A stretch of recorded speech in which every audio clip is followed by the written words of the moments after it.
بسم اللہ الرحمن الرحیم۔ عثمانیہ ٹی وی کے ناظرین السلام علیکم۔ ناظرین گرامی، پیغمبر خدا صلی اللہ علیہ وآلہ وسلم بیت اللہ کے پاس تشریف فرما تھے اور آپ ساری کائنات کے مالک اللہ رب العزت کی عبادت میں مشغول تھے۔ اس دوران یوں ہوا خدا کے دشمن ابو جہل کا وہاں سے گزر ہوا۔ جب اس کی نظر پیغمبر خدا صلی اللہ علیہ وآلہ وسلم پر پڑی، وہ اپنا گھر چھوڑ کر بیت اللہ کے قریب آن پہنچا۔ ابو جہل بغیر کسی عذر کے اور بغیر کسی وجہ کے پیغمبر خدا کے ارد گرد گھومنے لگا۔ وہ تکبرانہ انداز اور مذاق میں کہنے لگا، اے محمد، کوئی نئی بات پیش آئی ہے؟ پیغمبر خدا صلی اللہ علیہ وآلہ وسلم نے فرمایا، آج رات مجھے معراج کرائی گئی۔ ابو جہل کہنے لگا اور ہنسا اور مزاح کی حالت میں کہنے لگا، کس طرف؟ پیغمبر خدا صلی اللہ علیہ وآلہ وسلم نے فرمایا، مجھے بیت المقدس کی سیر کرائی گئی۔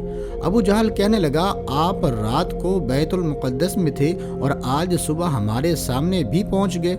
ابو جہل مسکرا کر پوچھنے لگا، اگر میں لوگوں کو جمع کروں اور جو بات آپ نے مجھے بتائی ہے وہی بات آپ لوگوں کو بھی بتائیں گے؟ پیغمبر خدا صلی اللہ علیہ وآلہ وسلم نے فرمایا، میں وہی بات لوگوں کو بھی بتاؤں گا۔ ناظرین گرامی، ابو جہل نے لوگوں کو جمع کیا اور آپ صلی اللہ علیہ وآلہ وسلم کی ساری بات ان کو بتائی۔ لوگ تعجب کرنے لگے اور اس خبر کو ناقابل یقین سمجھنے لگے۔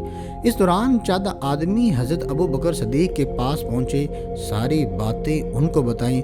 ان کا خیال یہ تھا کہ یہ باتیں عقل سے عاری ہیں اور حضرت ابو بکر بھی تعجب کریں گے اور اس سے ہمیں فائدہ یہ ہوگا کہ دونوں دوستوں کے درمیان جدائی پیدا ہو جائے گی۔ لیکن جب حضرت ابو بکر صدیق نے معراج کی بات سنی تو کہنے لگے، اگر حضرت محمد صلی اللہ علیہ وآلہ وسلم نے یہ باتیں کی ہیں تو یقیناً درست کی ہیں۔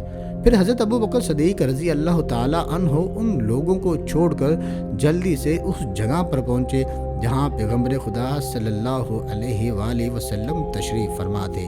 آپ صلی اللہ علیہ وآلہ وسلم کے ارد گرد لوگ جمع تھے۔